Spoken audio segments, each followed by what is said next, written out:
bukan dibina gitu ya. Oke, boleh kita buka slide-nya pertama.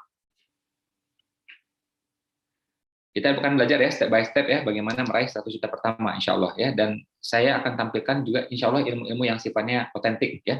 Maksudnya otentik adalah ya jarang ya kita temukan di dimanapun gitu. Boleh ditayangkan slide-nya. Jadi manusia ini kan memang ternyata luar biasa ya. Allah kasih keajaiban ya pada manusia. Seajaib-ajaibnya malaikat, manusia lebih ajaib. Sehebat-hebatnya malaikat, manusia lebih hebat sebenarnya. Makanya malaikat itu sedekah aja nggak bisa dia. Pernah nggak ada cerita tuh, malaikat sedekah? Nggak bisa. Malaikat nikah? Nggak bisa juga. Malaikat kreatif? Nggak bisa dia. Jadi kreatif nggak bisa, sedekah nggak bisa, nikah juga nggak bisa.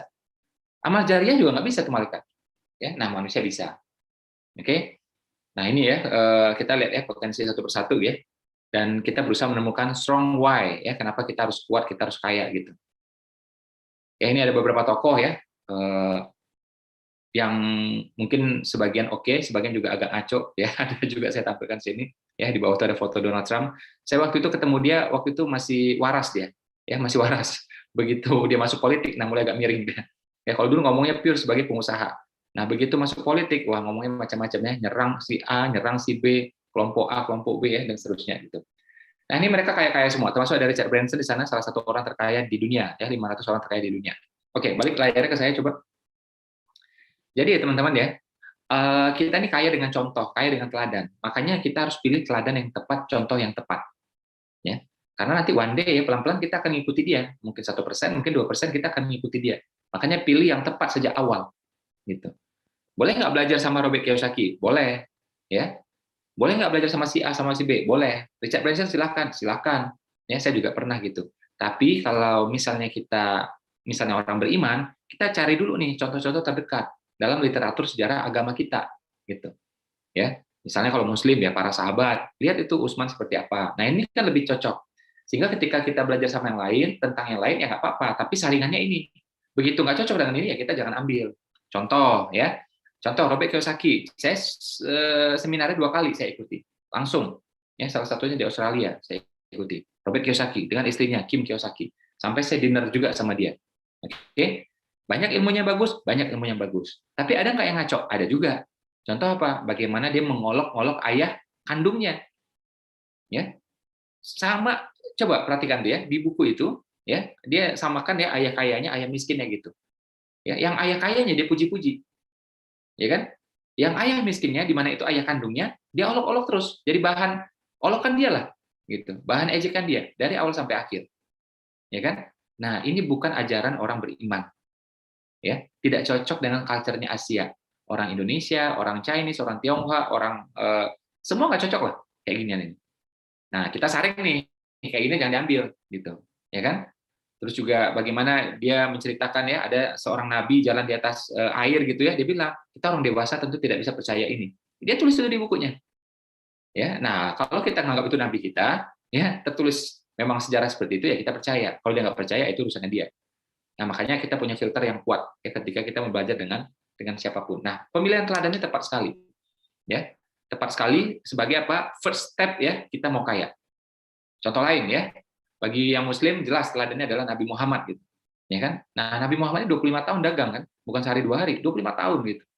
Ya, dan saya tadi singgung di awal, memang potensi manusia itu luar biasa. Ya, istilahnya Ustadz Lukman, dan sebenarnya itu terinspirasi dari tulisan saya tahun 2011, ya bagaimana saya menyampaikan surah An-Najm itu ya, surah 53 ayat 43 sampai 48 ya. Jadi Allah itu menciptakan apa? Manusia itu laki-laki, perempuan. Ya, jadi ini kayak lawan kata ya, antagonik apa tuh? Antonim ya. Laki-laki, perempuan, tertawa dan menangis. Ya kan? Yang memberikan kekayaan juga harusnya kemiskinan. Ternyata bukan kemiskinan, tapi kecukupan. Jadi lawan kata kekayaan ya menurut surah An-Najm ya surah 53 ayat 40-an ya, itu lawan kata dari kaya bukan miskin tapi cukup. Itu oleh nulis itu. Ya, laki-laki perempuan tertawa dan menangis, menghidupkan dan mematikan, memberikan kekayaan dan kecukupan. Enggak ada ceritanya miskin. Ya, saya sampaikan ini pada tahun 2011 ya di buku di seminarnya pada tahun 2010 ya. Ini menjadi inspirasi bagi Ustaz Lukman, akhirnya beliau bikin statement mustahil miskin. mustahil miskin. Karena Allah cuma kasih itu, kaya atau cukup. Nah, kalau ada yang miskin juga, mungkin ya kurang syukurnya, kurang qanaahnya, kurang ikhtiarnya, nggak bayar zakat, ya makanya seperti itu. Nggak bayar sedekah, makanya seperti itu. Tapi kalau dilakukan semua, mustahil miskin. Sampai seperti itu. Ya. Jadi memang manusia ini dirancang luar biasa, nggak ada yang biasa-biasa aja. Kita kalau belajar ya tentang ilmu malaikat, ya malaikat bisa ini itu, wah kita takjub luar biasa. Padahal itu bukan masterpiece-nya dari Allah. Masterpiece yang diciptakan oleh Allah adalah apa? Ya manusia, kita ini. Ya, itu masterpiece-nya gitu. Ya kan? Dan semesta ini dibikin itu ya untuk mendukung kita aja semua. Malaikat untuk mantau kita, hewan untuk kecukupan kita, tumbuhan untuk kita, bumi untuk kita, semua untuk kita. Makanya kalau misalnya malaikat pengen KPR di muka bumi, nggak bisa. Bumi untuk kita. Ya, atau ada jin misalnya mau KPR, mau sewa ruko, nggak bisa. Ruko untuk kita. Gitu. Atau dia mau jadi developer gitu bangun rumah, nggak bisa, untuk kita aja udah. Jadi kalau dia mau ikut aturan kita semuanya, hewan, jin, malaikat semua sampai tumbuhan. Ini serius, ya. Makanya kan kalau Islam kan kenal memang ada makhluk namanya jin itu, ya. Nah itu saya waktu bangun perumahan, ya itu kadang-kadang ketemu hal kayak gituan. Saya bilang sama tim saya, ini bumi milik kita, saya bilang, bukan milik dia. Jadi kalau dia mau ikut aturan kita, hewannya juga harus ikut aturan kita. Kalau mau tinggal di sini di bawah, jadi cacing misalnya gitu. Kalau nggak cari tempat lain, manusia mau bangun soalnya. Gitu loh, ya. Nah, memang untuk kita ini semuanya. Jadi yang lain tuh mensupport ke kita. Ya, itu hebatnya manusia. Kayak tadi pagi ya saya temukan data ya. Jadi ternyata jumlah seluruh bintang di alam semesta ini dibandingkan dengan jumlah pasir di pantai, ya. Jadi diukur nih, nama orangnya yang ukur namanya Carl Sagan dari Amerika. Ya, dia ukur ya berapa titik ruas pantai di seluruh dunia. Dia hitung kubik pasirnya, dia total jumlah pasirnya, angka nolnya banyaknya udah nggak ngerti saya sebanyak apa itu, ya kan? Terus perkiraan jumlah bintang yang ada di semesta. Ternyata jumlah bintang itu jauh lebih banyak ketimbang jumlah pasir di seluruh dunia. Ngitung pasir segini aja udah bingung kita. Ambil tuh ya di pantai, udah bingung kita udah. Ini pantai sedunia coba, ya kan? Dibandingkan dengan bintang, jumlah bintang lebih banyak, jauh lebih banyak ternyata. Itu satu dari BBC, ya, dari penelitian dari Carl Sagan, gitu. Dan ternyata jumlah bintang-bintang di semesta itu dibandingkan dengan jumlah neuron atau sel saraf manusia, jumlah sel saraf manusia lebih banyak. Itu hebatnya manusia coba. Ya. Jadi yang pasir tadi diadu sama bintang, masih menang bintang, jumlah bintang-bintang di semesta ini, bukan hanya galaksi kita loh, di semua galaksi itu ya, diadu dengan jumlah neuron di tubuh kita, jumlah neuron kita lebih banyak. Jadi benar tuh kata para pakar bahwa ini adalah semesta, dalam tubuh kita ini juga ada semesta. Ya. Di luar sana ada galaksi-galaksi, di dalam ini tanda petik ada galaksi-galaksi juga, yang sampai sekarang manusia belum selesai mencari ini. Ya, karena pasti bukannya ada lagi, ada lagi, pasti bukan ada lagi seperti itu. Ya, makanya muncul istilah itu memang mustahil miskin. Wong potensinya luar biasa kok, ya kan? Dikasih manusia luar biasa, buminya luar biasa, nggak ada ceritanya miskin. Ya, nah kalau yang setuju sama saya silakan lanjut materi ini. Kalau nggak setuju, live aja nggak apa-apa. Wah, biar miskin masih yang penting bahagia. Ya kita doakan, mudah-mudahan tambah miskin biar tambah bahagia. Saya aminkan insya Allah nggak apa-apa. Pokoknya pengen kaya saya aminkan, yang pengen miskin juga saya aminkan. Saya nggak mau berantem orang. Ya. Dan saya juga bingung dengan lagu yang bunyinya hati senang walaupun tak punya uang. Itu gimana bisa bahagia, bisa senang coba? Ibumu pengen berangkat berhaji, umur udah 60-an, uang nggak ada. Terus kamu nyanyi coba, hati senang walaupun tak punya uang. Nyanyi depan ibu kita kayak gitu. Dikutuk jadi batu gitu, tahu nggak? Anak durhako.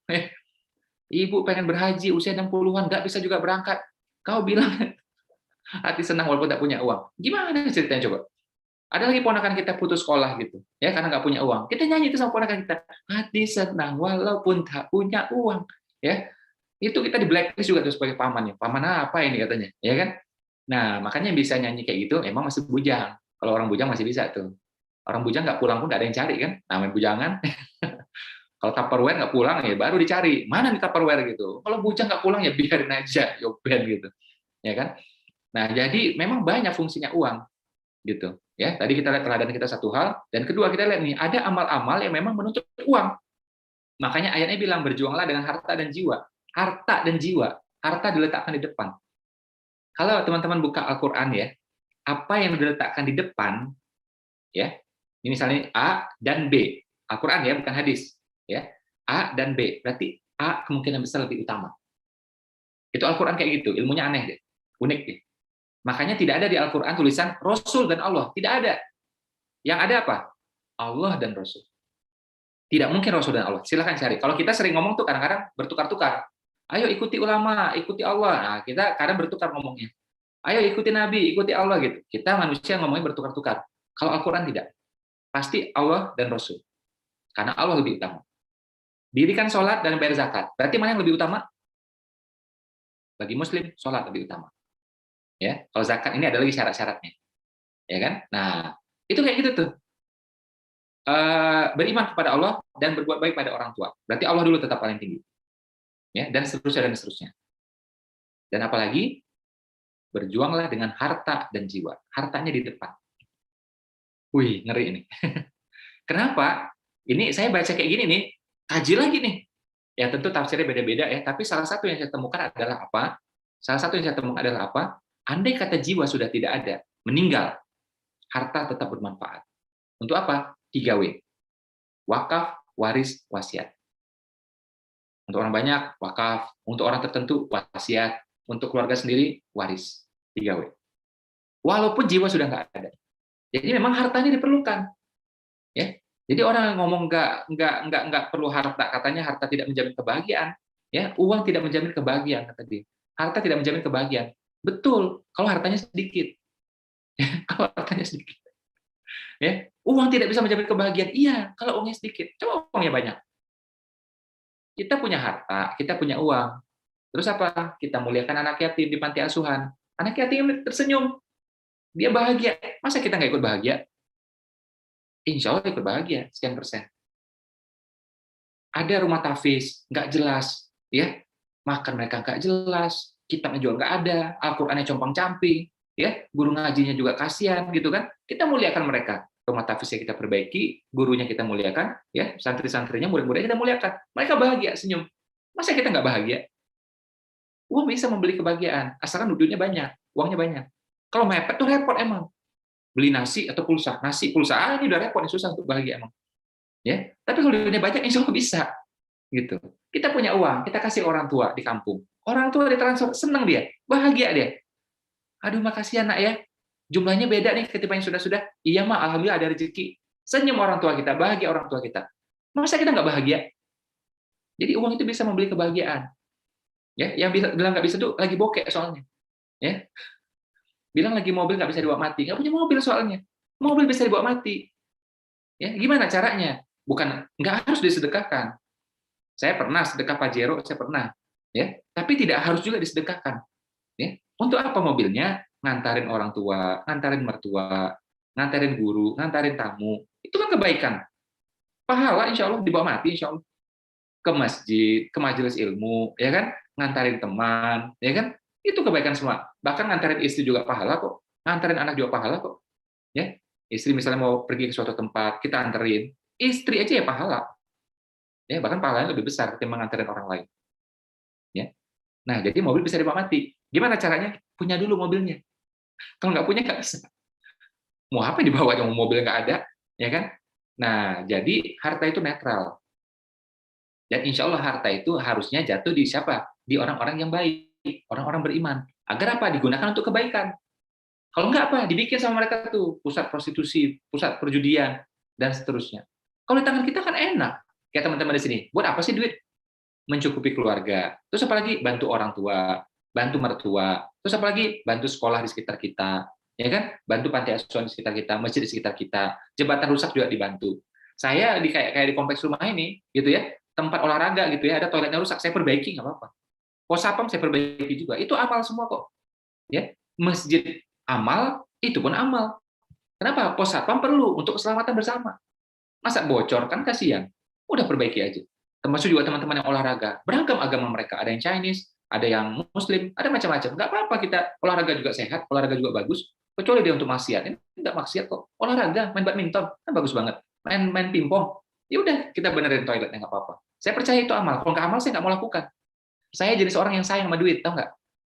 Cari duit capek dari pagi sampai malam, ya. Udah dapat duitnya, capek-capek kayak gitu, terus duitnya hilang gitu aja. Oh saya nggak mau. Saya sayang banget sama duit. Saya hanya mau duit itu apa? Manfaatnya berterusan.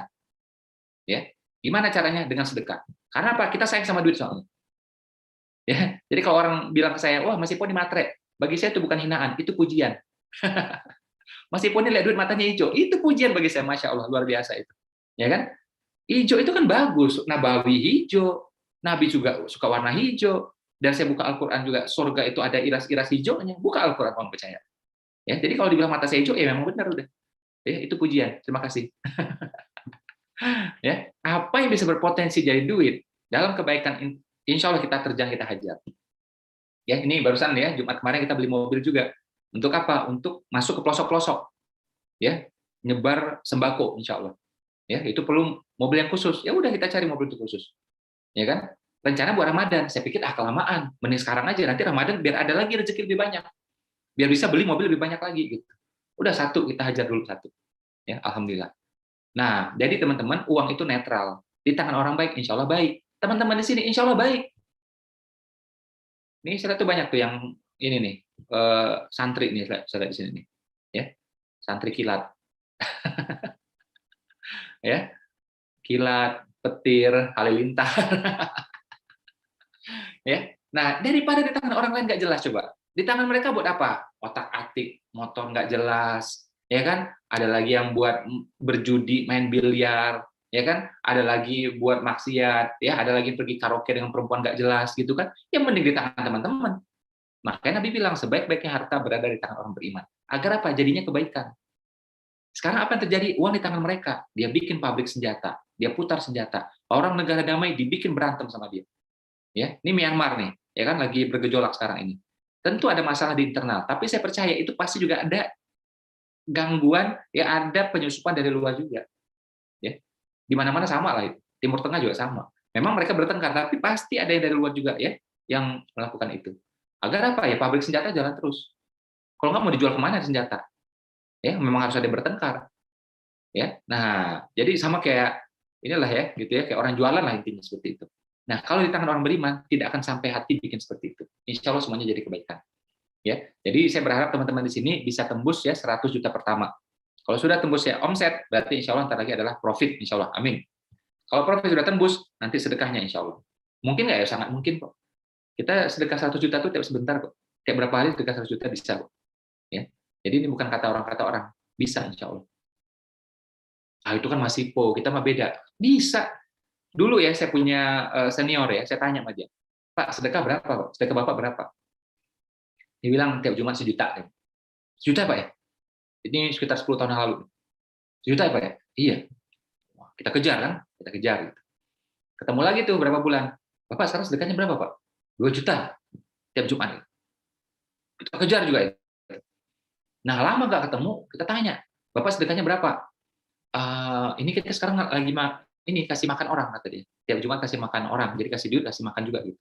Berapa rupiahnya? 15 juta. Wah, duit ini nggak bisa nih. Tapi duit memang belum sanggup. Hati berusaha menyanggupi, impian berusaha menyanggupi. Saya niatin waktu itu. Insya Allah saya akan tembus juga angka ini. Ya. Nah, akhirnya tembus juga dan lewat bahkan. Ya, bahkan lebih sering nggak harus nunggu Jumat juga. Gitu. Jadi maksud saya apa ya teman-teman? Jadi kalau disampaikan gini, jangan mental block bilang nggak bisa. Bisa insya Allah. Mungkin hari ini nggak bisa, besok kan beda cerita. Lusa beda cerita. Ya kan? Nah, apalagi kalau kita percaya bahwa Allah Maha Kaya. Sip ya? Yang sip coba ngacung tangannya di Zoom dan di YouTube. Nah, yang ngacung tangannya mudah-mudahan rezekinya lancar. Amin. Yang belum nikah mudah-mudahan segera ketemu jodohnya. Amin. Ya, jodoh yang soleh, jodoh yang hafiz, anak orang soleh, anak orang kaya, anak tunggal, warisannya banyak. Oke, lanjut lagi, buka slide berikutnya. Nah, jadi target yang besar itu, impian yang besar itu boleh, nggak apa-apa. Malah dalam penelitian disampaikan bahwa target yang besar itu menyehatkan, ya, bikin kita panjang umur malah. Ini penelitian, ya.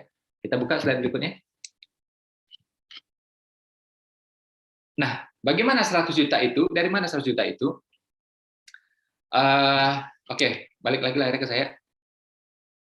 Ini ya foto yang tadi itu barusan ketika saya bertamu ke rumah cucu pendiri Toyota. Jadi kakeknya yang mendirikan Toyota, ya Jepang, ya kakeknya mendirikan Toyota, terus ayahnya yang mengubah dari tekstil menjadi otomotif Toyota itu, ya dan sekarang dia meneruskan. Ya, nama keluarganya, nama aslinya adalah Toyoda, ya, tapi nama bisnisnya adalah Toyota, gitu ya. Saking berjasanya mereka, kota itu dikasih nama, diganti nama Toyota City. Nah, saya tuh nginap di rumah mereka 2 hari 2 malam, masya Allah, sama istri, dijamu sama mereka, ya. Nah, ternyata orangnya sangat sederhana, gitu ya, dan mereka fokus pada apa? Pada benefit, pada benefit. Jadi istrinya itu ya mutar ya kemana-mana gitu ya, walaupun sekarang pakai teknologi gitu ya, tidak mutar secara fisik, itu menyampaikan apa? Menginternasionalisasi nilai-nilai Toyota.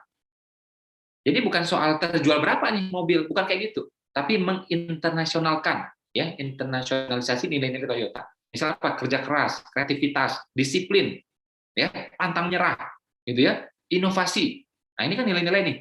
Istri itu bertugas menyebarkan itu ke seluruh dunia. Umur mereka ya dua-duanya udah 70-an tahun ya, masya Allah, nyetir sendiri, nggak pakai driver, ya luar biasa menurut saya.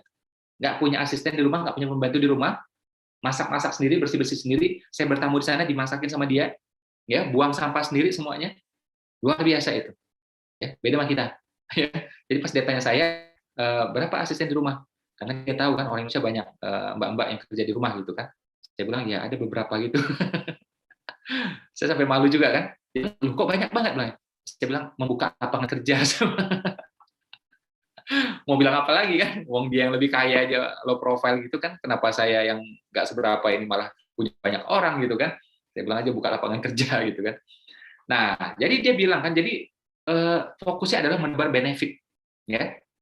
Kenapa? Nih perhatikan baik-baik. Ganjaran yang kita peroleh itu tergantung ya dua, intention kita, contribution kita. Jadi di muka bumi ini, hukum alamnya mengatakan kemungkinan besar ganjaran yang kita peroleh, uang yang kita peroleh, entah itu 10 juta, 20 juta, 30 juta, 100 juta, itu tergantung dari apa? Intention kita dan contribution kita. Apalagi kita semua di sini percaya ada hukum sebab akibat. Jadi kita kasih manfaat, kita kasih contribution 100 juta, pasti baliknya 100 juta atau lebih. Pasti. Itu hukum alam. Itu hukum alam. Ya. Kita berikan contribution sampai 200 juta, pasti balasnya juga untuk kita di muka bumi ini 200 juta. Akhirat beda lagi, ada lagi tambahannya. Ya. Nah, jadi fokus kita harusnya di mana? Bukan pada 100 jutanya, tapi pada apa? Intention kita, contribution kita. Apa itu intention? Niat kita. Kita orang beriman percaya bahwa setiap niat pasti berbalas. Ya, setiap niat pasti berbalas. Satu. Ya, yang kedua, contribution kita, kontribusi kita.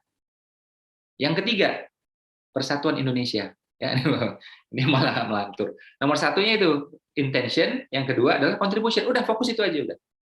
Nah, berapa yang kita dorong itu yang akan berbalas. Hukum aksi dan reaksi. Ya, apalagi tuh kayak teman-teman yang Hindu ya percaya tentang karma, karma baik, karma buruk gitu ya. Dalam Islam ada nggak? Istilah seperti itu tidak ada, tapi tentang balasan itu ada. Kita berbuat apa akan dapat balasan yang serupa di dunia juga, bukan hanya di akhirat. Akhirat itu penyempurnaan balasan. Ya, makanya kadang-kadang ada orang yang zalim ya, kadang-kadang masih lolos juga dari hukum, lolos juga dari hukum ya. Nah, nanti ada penyempurnaan balasan di sana itu. Ya. Nah, jadi perhatikan dua hal ini. Pertama tadi apa? Coba ucapkan. Intention, ya niat kita. Yang kedua apa? Contribution. Ya. Nah ini ya, saya melihat kita nih ya, sering serakahnya tuh pengen uang. Manfaat nggak ada. Ya, manfaat nggak ada. Pengen dapat uang gampang aja udah. Uang cepat aja udah. Ini orang macam apa seperti ini? Harusnya Pak, perbesar aja tuh kontribusi. Hukum alam akan bekerja, kamu akan berbalas. Berapa hari yang lalu kita undang ya Coach Indra Syafri ya, pelatih timnas itu ya. Kita ada acara di Bogor yang saya ceritakan tadi. Salah satu narasumbernya adalah Coach Indra Syafri ya, pelatih timnas. Ya, selain itu ada Mas Adere juga. Beliau ceritakan bagaimana beliau sekian tahun melatih nggak digaji sama sekali. Beliau lakukan terus. Pokoknya pandemi Indonesia. Dia nggak pengen Indonesia malu. Ya, dia bilang simpel aja, ya Tuhan bantu aku. Ini untuk Indonesia Tuhan. Orang banyak nih Tuhan. Dan aku tidak pengen ya ibuku nyesal telah melahirkan aku. Aku pengen ya ibuku juga bangga sama aku. Bantu aku Tuhan, bantu aku Tuhan ya Bang. Sekian tahun nggak digaji nggak masalah, dia tetap latih orang yang terbaik. Nah setelah sekian lama berbalas nggak kebaikan itu? Berbalas juga, lebih daripada itu, lebih daripada itu. Ya, alhamdulillah, masya Allah. Nah jadi maksudnya apa kan? Itu yang orang-orang cara pikirnya pendek, pengen uang cepat, ya pengen uang gampang gitu ya. Harusnya bukan itu. Nah, kita udah ngerti ilmunya, fokus pada contribution. Insya Allah pasti berbalas. Maksudnya gimana Mas Ipo? Detailnya gimana Mas Ipo? Apakah harus sedekah? Yes, salah satunya. Tapi andai kata kita melakukan bisnis pun, usahakan ya profit yang kita terima dengan contribution yang kita berikan, contribution-nya lebih besar. Benefit lebih besar daripada profit. Teman-teman nih punya usaha, untung setiap bulan misalnya 10 juta. Ya. Nah, usahakan memberikan contribution lebih daripada itu. 20 juta misalnya. Ya. Bulan depan 20 juta lagi. Bulan depan 20 juta lagi. Nanti akan muncul keseimbangan baru. Bahwa kita berhak mendapatkan profit berapa? 20 juta itu, bukan lagi 10 juta. Ya. Jadi dibalik caranya, dibalik caranya. Ya. Jadi kayak ini ya, kayak ilmu zakat gitu ya. Kita punya uang 1 juta. Zakatnya berapa? 25.000.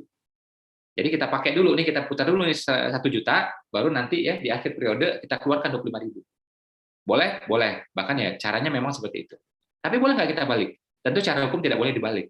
Ya. Tapi logika ini bisa kita pakai. Kita keluarkan uang 25.000 di awal, walaupun namanya sedekah bukan zakat ya. Keluarkan di awal dulu. Kira-kira 1 jutanya dapat nggak ntar? Dapat, dibalik caranya. Jadi simpel aja caranya. Ya. Nah, orang kan kayak tadi dong, saya pengen Pak profit 20 juta, Pak 20 juta. Bukan gitu. Ya. Kamu sekarang profit 10 juta pun, 12 juta pun nggak apa-apa. Kasih contribution ya senilai 20 juta. Terus 20 juta, terus 20 juta, terus 20 juta. Nanti akan muncul keseimbangan baru, profitmu juga 20 juta. Karena contributionmu sudah 20 juta. Nah, dibalik cara. Ya. Termasuk saya bilang tadi kayak ilmu duit tadi ya. Kita punya uang 1 juta, kita pakai 1 juta, kita putar 1 juta, nanti di akhir periode kita keluarkan 25.000. Ya, zakat namanya. Boleh, boleh, memang itu benar. Nah, tapi boleh juga 25.000-nya keluarkan di depan, namanya sedekah, bukan zakat, ya kan? Insya Allah 1 jutanya muncul. Pak, 1 juta udah nggak cukup Pak bagi saya Pak, anak saya 3 Pak. Ya udah maunya berapa? Ya kan? Naikin aja angkanya, keluarkan angkanya di depan. Ya, sip sampai di sini? Oke? Oke, sip, sok ya. Oke, lanjut lagi, kita buka slide berikutnya. Nah, silakan baca ini. Mana kalimat yang benar coba? Kalimat A atau B?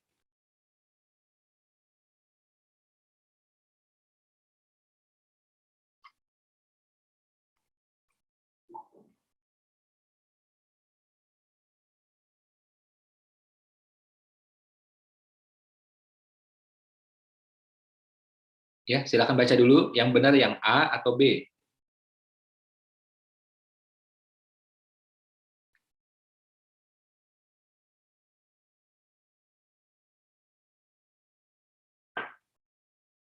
Kalau kita lihat kalimat A itu benar. Manusia berencana, manusia berencana, Tuhan yang menentukan. Tapi kalau B benar juga. Tuhan berencana, manusia yang menentukan. Oke, balik lagi layarnya saya coba. Jadi ya teman-teman, Allah punya rencana. Tapi manusia dikasih ruang juga untuk menentukan. Contohnya gimana Mas Ibo? Gini.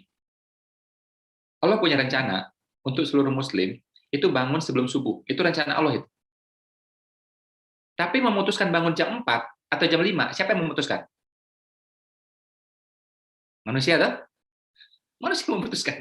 Tapi yang rencana Allah, yang maunya Allah, kalian bangun sebelum subuh. Tapi memutuskan bangunnya jam 4, jam 3, atau nggak apa-apa lah, kan subuh setengah 5. Saya bangunnya jam 5 lewat, masih bisa subuh kok.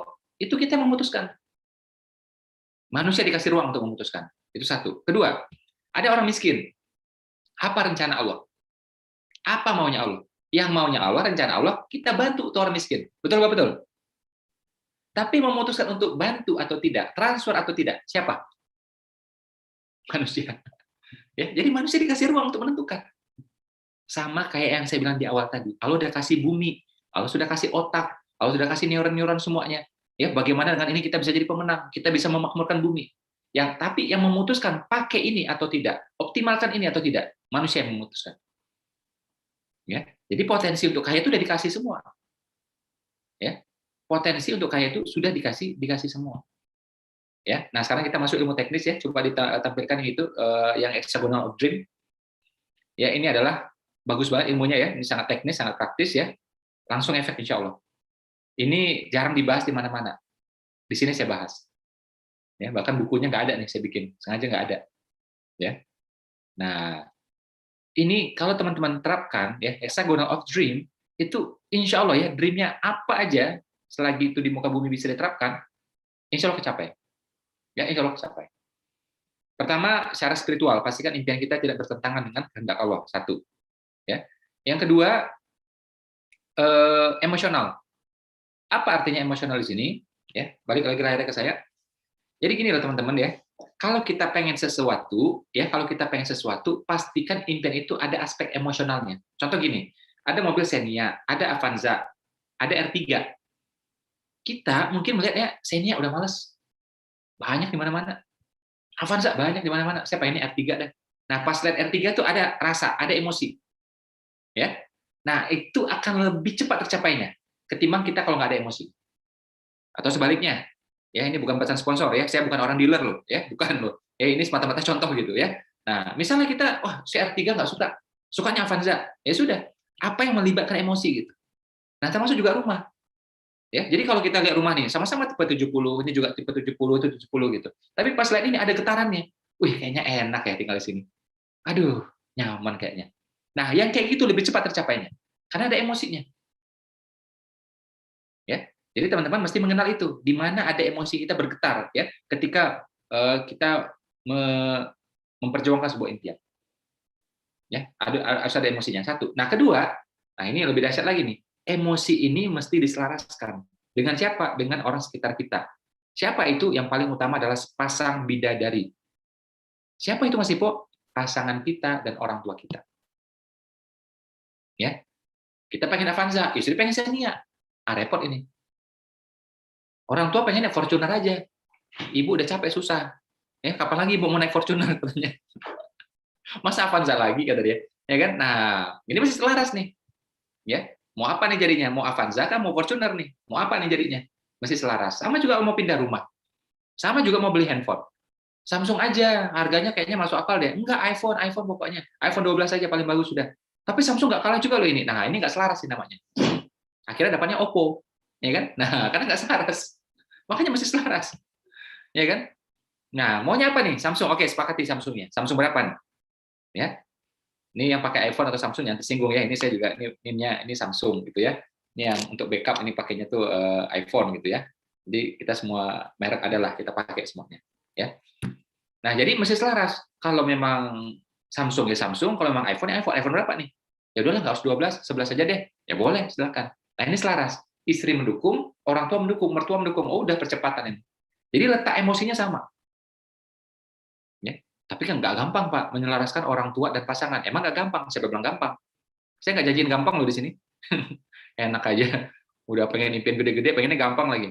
Saya nggak pernah janjiin gampang di sini. Namanya rumah tangga itu memang nggak apa ya, nggak semudah yang kita bayangkan. Memang kadang-kadang rumit, ya. Itulah rumah tangga. Kalau yang sederhana itu bukan rumah tangga, itu rumah makan, ya. Iya sederhana, itu rumah makan. Rumah tangga pasti rumit, ya. Kadang-kadang rumahnya nggak pakai tangga, tetap aja rumit, ya kan? Rumah saya cuma satu lantai, Pak, nggak ada tangganya, Pak, tetap aja rumit. Ya, rumah tangga tuh yang aman, tentram itu cuma rumah tangga Adam dan Hawa. Tapi sempat keluar juga dari surga karena salah makan, ya. Cuma salah makan doang loh, salah kuliner, keluar langsung dari rumah. Ya kan? Nah, turun di muka bumi, masih damai juga tuh berdua mereka. Kenapa masih damai? Ya itu, nggak ada orang tua, nggak ada mertua kan. Karena itu kata Ustadz Dasar, Latif, ya, kalau pengen dapat istri yang taat, simple, cari anak yatim, yatim piatu. Karena nggak ada orang tua, nggak ada mertua. Jadi mertuanya udah nggak ada gitu kan. Nah, jadi itu pasti nurut sama kita nih, kata Ustadz Dasar Latif. Kalau saya kayak gitu doanya dulu, saya minta anak yatim aja lah, nggak apa-apa. Ya, nah ini nggak harus diterapkan lah ya. Nah, jadi ya itu Adam dan Hawa kan sebentar aja tuh tenangnya, ya kan? Begitu punya anak masalah lagi sudah, berantem tuh anaknya kan. Nah, jadi rumah tangga yang benar-benar tenang itu hampir-hampir nggak ada, yang ada cuma sinetron, ya, keluarga Cemara, ya, bukan keluarga Cendana loh, ya beda. Ya, nah kita buka lagi tadi gambaran tadi. Tadi spiritualnya sudah oke, emosional sudah oke, dan selaraskan emosi itu dengan orang terdekat kita, ya, pasangan kita dan orang tua kita. Yang kemudian adalah sensitif. Apa arti sensitif? Sensitif itu artinya mesti selaras, ya, antara pikiran dengan rasa. Rasanya di mana? Di 4 panca indera. Bisa dirasakan oleh 4 panca indera. Ya. Oke, balik lagi layarnya ke saya. Jadi bisa dirasakan minimal 4 panca indera. Kita lihat, kita sentuh, ya, kita hirup, kita dengar. Contohnya gimana? Mobil. Ya udah. Teman-teman pengen mobilnya apa? Ya. Pak, saya pengennya Pajero, Pak. Sudah. Harus bisa 4 panca indera. Nah, lihat poster itu nggak ampuh. Lihat brosur itu nggak ampuh. Yang paling ampuh adalah apa menurut saya? Kita sewa. Ya, sekali lagi ya, saya tidak ada kerjasama loh dengan rental mobil di sini ya. Ini adalah ilmu teknis impian ini. Ya, jadi kalau kita sewa itu 1 bulan minimal, ya. Jadi 1 bulan minimal kita sewa itu, kita panasin pagi-pagi, kita nyalain, ya kita antar anak, antar istri gitu ya. Nah, terasa tuh 4 panca indera. Kita gas kan, boom, wah, dengar sama telinga kita. Telinga kalau suka dia pengen ngulang. Ya, kita hirup.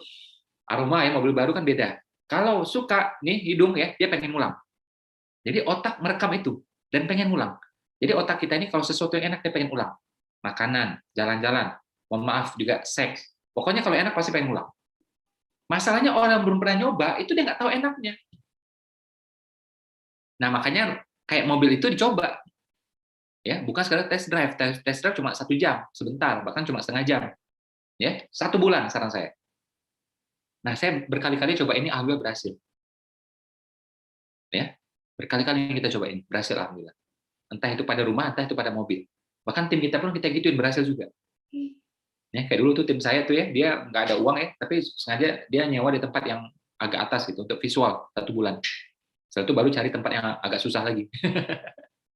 Jadi nginap di tempat mahal itu, ngontrak di tempat mahal itu ya nggak kuat juga sebenarnya. Tapi dipaksain 1 bulan biar dapat itu, dapat visualnya, dapat 4 panca indera. Ya, setelah 1 bulan 2 bulan dia keluar, baliklah ke tempat yang terjangkau gitu. Ya, nah jadi teman-teman lihat, dengar, sentuh, hirup 4 panca indera. Tapi ini ya hanya berlaku buat barang, tidak bisa berlaku buat orang. Oh saya pengen nikah sama dia Pak, terus 4 panca indera, kita hirup, kita sentuh, kena tempeleng, itu nggak benar itu, nggak boleh. Ini hanya bisa untuk barang. Ya, saya sewa aja Pak, nggak bisa disewa, wah kurang ajar, ilmu dari mana itu? Ya, nah jadi gitu ya. Oke buka lagi berikutnya, slide yang tadi.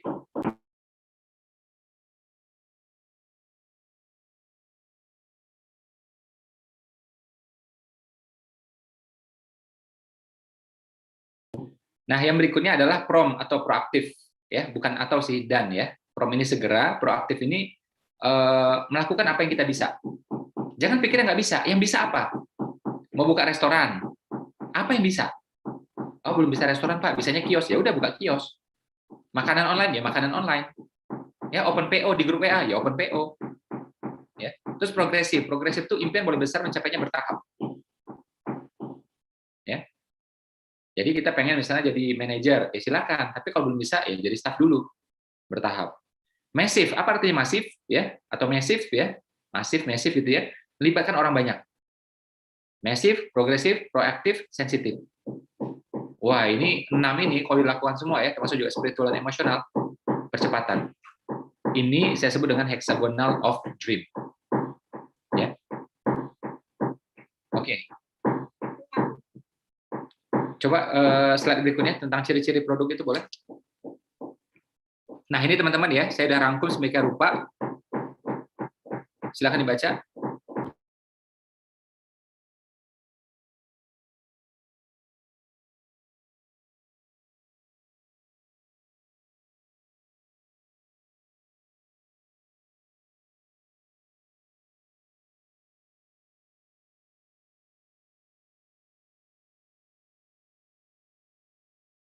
Ya, silakan baca sebentar.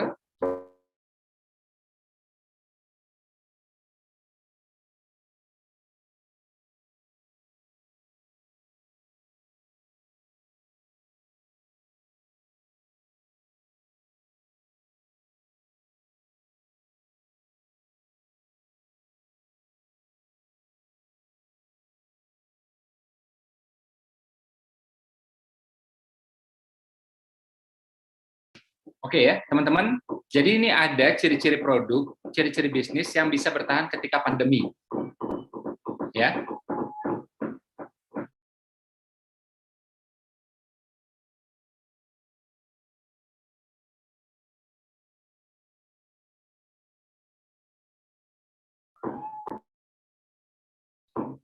Sudah dibaca ya?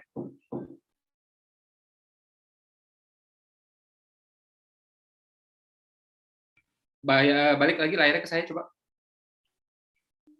Sudah dibaca ya? Jadi teman-teman yang saya tunjukkan barusan itu adalah ketika awal-awal saya menyampaikan ya ciri produk, ciri bisnis yang bertahan ketika pandemi.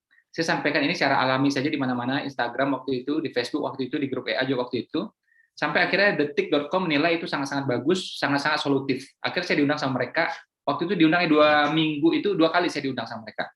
Padahal saya waktu itu sudah off ya dari dunia liputan. Kalau teman-teman perhatikan ya, 3 tahun terakhir ini saya udah nggak mau liputan. Saya udah nggak mau diberitain lagi. Ya, bukan yang nggak ada. Masya Allah, alhamdulillah banyak banget yang ngundang. Ya, media-media terkenal, TV-TV besar masih ada yang ngundang. Cuma memang saya 3 tahun ini memutuskan untuk tidak mau tampil lagi di publik gitu. Ya, saya kalau mau tampil publik ya udah di acara saya yang saya bikin gitu. Jadi dalam kendali saya semuanya. Nah, waktu itu saya berpikir ya ini pandemi orang banyak susah ya sudahlah saya tampil waktu itu di detik.com.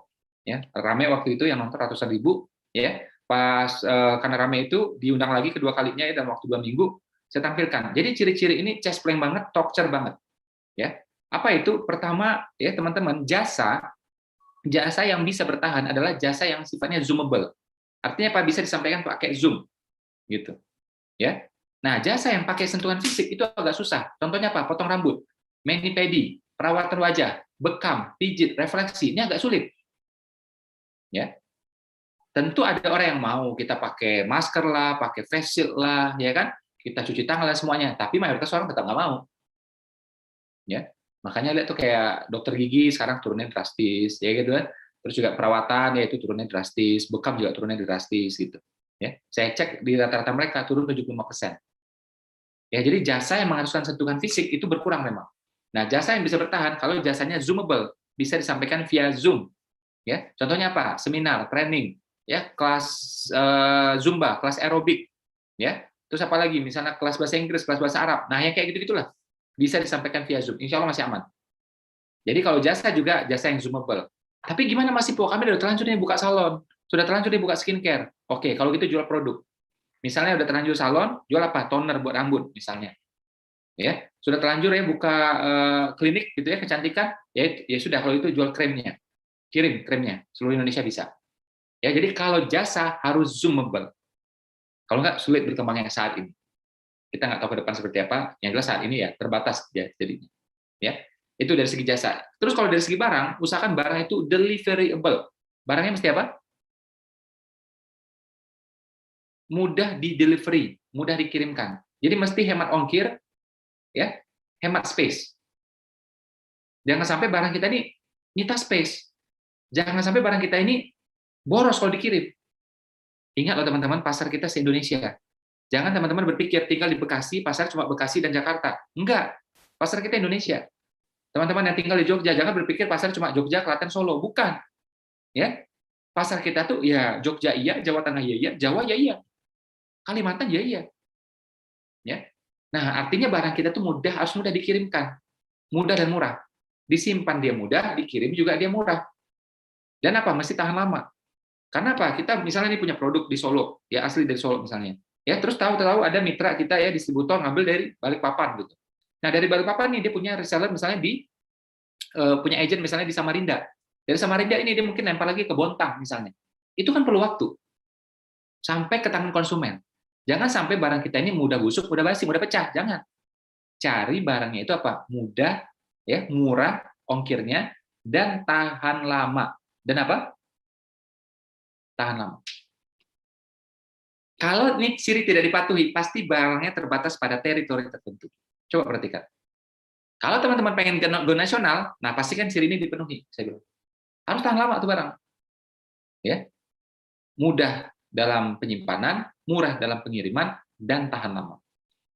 Ya, itu ciri yang ketiga. Ya, ciri yang keempat adalah apa? Tadi itu ciri kedua ya. Ciri berikutnya adalah apa? Barangnya itu usahakan habis tiap 3 minggu atau 4 minggu. Berapa minggu? 3 atau 4. Ya, 3 atau 4. Karena apa? Kita ini pemula. Kita cari orang-orang baru terus kita nggak kuat. Makanya kalau sudah dapat pelanggan, harusnya apa? Dia beli terus. Tiap 3 minggu, tiap 4 minggu. Jangan kita cari lagi orang baru, nggak kuat. Contohnya apa? Jual furniture. Itu pelanggan kita baru beli ulang mungkin setelah 5 tahun. kelamaan.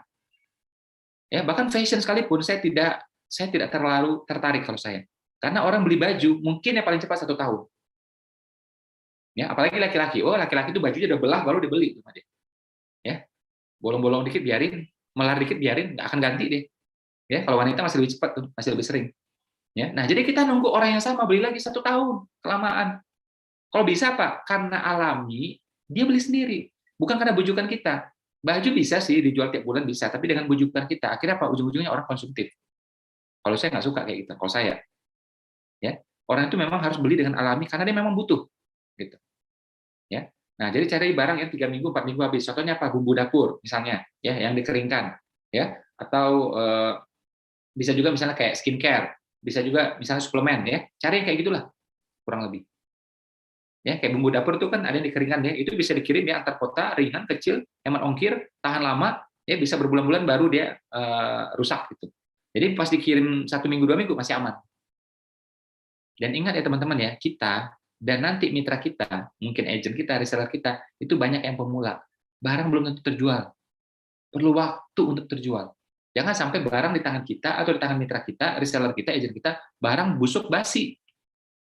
Jangan, kasihan. Ya kan? Makanya saya bilang penting untuk tahan lama itu. Dan yang berikutnya adalah apalagi cirinya jual pada penjual, jangan jual sendiri. Biar cepat. Namanya apa? Distributor, agent, reseller, apalagi namanya franchise, lisensi, boleh, kemitraan, boleh, buka cabang, boleh. Ya. Nah, ini rumus paling kencang untuk jualan. Apa itu? Jual pada penjual. Kalau kita jual pada konsumen, selesai, langsung stop. Tapi kalau pada agent, pada reseller, pada lisensi, pada franchise, bisa tanpa batas. Ya. Nah, jadi jual pada penjual. Terus saran saya lagi yang berikutnya adalah apa? Tidak harus produksi sendiri. Boleh tapi tidak harus. Kalau rasa-rasanya modal terbatas, saran saya nggak usah bikin. Ya, kita misalnya ambil batik dari orang, batik udah jadi, udah bagus, ya udah nggak apa-apa, ambil dari dia aja. Mungkin pakai merek dia, mungkin pakai merek kita, selesai. Boleh juga, ya. Atau apalah barang yang lain boleh juga. Ya, itu kan ada juga misal tuh beberapa kuliner kan bisa yang kita bikin merek sendiri, silakan juga nggak apa-apa, is okay. Ya pasti kan semua ciri ini terpenuhi. Wah, tapi kalau nggak produksi sendiri kayak kayak gimana ya Pak ya? Itu kayak calo. Enggak. Nabi Muhammad sudah mencontohkan selama 20 tahun lebih. Beliau tidak pernah produksi. Ini contoh buat kita. Jadi bukan Nabi Muhammad nggak bisa, tapi Nabi Muhammad kasih contoh buat kita. Ya, kamu mau jadi pengusaha, gimana caranya? Pindahkan barang. Kalau beliau dulu dari mana? Dari Mekah ke Syam, dari Syam ke Mekah. Bolak-balik seperti itu. Kadang ke Busra, ya kadang ke Yaman, gitu kan? Tergantung musimnya apa. Musim panas kemana, musim dingin kemana, gitu. Ya. Nah, jadi tidak harus produksi sendiri. Nabi tahu kita uangnya terbatas. Nabi tahu rata-rata kita adalah pemula. Makanya apa? Kamu nggak usah produksi, kata Nabi. Seolah-olah Nabi ngomong gitu. Aku kasih contoh nih, ambil barang dari sini, jual ke sini. Makanya sejarah yang saya baca, ya itu disampaikan juga oleh Bang Syafi Antonio, disampaikan juga oleh Ustaz Happy, ya. Dan menurut kesimpulan saya, ya Nabi tidak pernah memproduksi. Jadi boleh dibilang Nabi itu seorang reseller atau sejenisnya. Ya. Makanya kita baca selalu itu kan bawa barang dagangan kan ke atas, ke bawah, ke atas, ke bawah. Ya musim dingin kemana, musim panas kemana. Kayak gitu kurang lebih. Ya, nah ini sebenarnya pelajaran buat kita nih. Dan jangan salah, itu bukannya jelek. Ya, itu kan bukan pengusaha Mas Ipo. Loh, orang yang punya showroom Toyota itu juga nggak bikin kok. Yang punya showroom Suzuki itu nggak bikin kok. Hanya fokus menjualkan aja. Dan itu yang dilakukan oleh ya negara kecil tapi bisa mendunia. Bisa sangat-sangat kuat. Siapa itu? Apa itu? Singapura. Siapa lagi? Hong Kong, walaupun Hong Kong bukan negara. Ya. Tapi Hong Kong beda sama Cina yang lain. Teman-teman tuh ya, kayak teman saya tuh ya. Teman-teman kalau perhatikan, misal kita mau pameran aja tuh ya, pameran barang tertentu di Turki gitu ya. Itu lebih murah kalau kita lewat Hong Kong dulu, daripada kita langsung. Itu banyak tuh. Jadi saya punya pengalaman teman-teman banyak kayak gitu. Entah mau pameran, entah pengiriman barang, kita kirim langsung, itu lebih murah kalau lewat Hong Kong. Saya contohnya banyak banget yang kayak gini. Nah, jadi Hong Kong tuh mainnya kayak gitu deh. Dia tidak produksi, ya Singapura juga tidak produksi. Ya andai kata ada pun yang sedikit lah. Fokus dia adalah apa? Menjualkan. Mana yang terbaik dia jualkan semua. Ya. Nah, jadi teman-teman ini bisa jadi pelajaran bagi kita. Saya pengen ya teman-teman habiskan waktu 1 jam ini bersama saya pengen teman-teman dapat solusi konkret real semuanya. Sehingga teman-teman segera praktek ya, segera juga ngefek. Ya. Nah, syukur-syukur kalau teman-teman juga punya mentor, itu lebih baik lagi. Kalau teman-teman sudah take action dengan ciri-ciri yang tadi, saya percaya itu akan lebih mudah ketimbang harus bikin lagi sesuatu. Saya kadang-kadang prihatin ya teman-teman ya yang take action tapi mohon maaf tidak tentu arah. Ya, lagi pandemi, lagi susah, dia bikin minuman di rumah, bikin jus di rumah, bikin coklat di rumah, bikin kopi di rumah, jual lagi. Mau kemana dia jual? Ini barang nggak tahan lama. Ini barang nggak tahan lama, ya. Dan sulit untuk di-agent-kan, sulit untuk di-resellerkan. Terus pas dikirim dari Bekasi aja, sesama Bekasi aja, ongkir udah 2 kali lipat mahalnya ketimbang harga barang. Belum lagi kalau dia tembus ke Jakarta. Ya, kenapa tidak memenuhi ciri 5 yang tadi itu? Makanya ini saya berani tantang teman-teman nih, 5 ciri tadi itu, kalau Anda pemula, Anda langgar 3, nggak akan jalan itu, saya bilang. Nah, kecuali udah jago ya apa aja bisa. Tapi kalau rasa-rasanya kita pemula, artinya pengalaman terbatas, modal terbatas. 5 ciri tadi itu, 3 dilanggar, itu pasti masalah udah. Makanya saya harapkan dari teman-teman adalah apa? 5 ciri ini tolong dipenuhi semua. Ya, jadi walaupun kita pemula, insya Allah risiko ruginya itu hampir-hampir tidak ada. Karena kita udah amankan dari segi ini semuanya. Ya. Nah, barangnya terserah, bisa disesuaikan. Nah, saya yang pengen teman-teman itu langsung praktek. Ya, ada fadilah tertentu, ada fadilah yang tinggi kalau kita langsung segera praktek. Efeknya akan besar kalau kita segera praktek. Ya, jadi mungkin hari ini ya atau sore gitu ya, teman-teman langsung praktek. Penuhi ciri-ciri yang tadi. Oke, itu saja dari saya, teman-teman. Terima kasih banyak ya. Mohon maaf atau ada ini ya, khilaf-khilaf dari saya gitu ya. Salah-salah dari saya. Assalamualaikum warahmatullahi wabarakatuh. Waalaikumsalam warahmatullahi wabarakatuh. Terima kasih Mas Sipo atas ilmu yang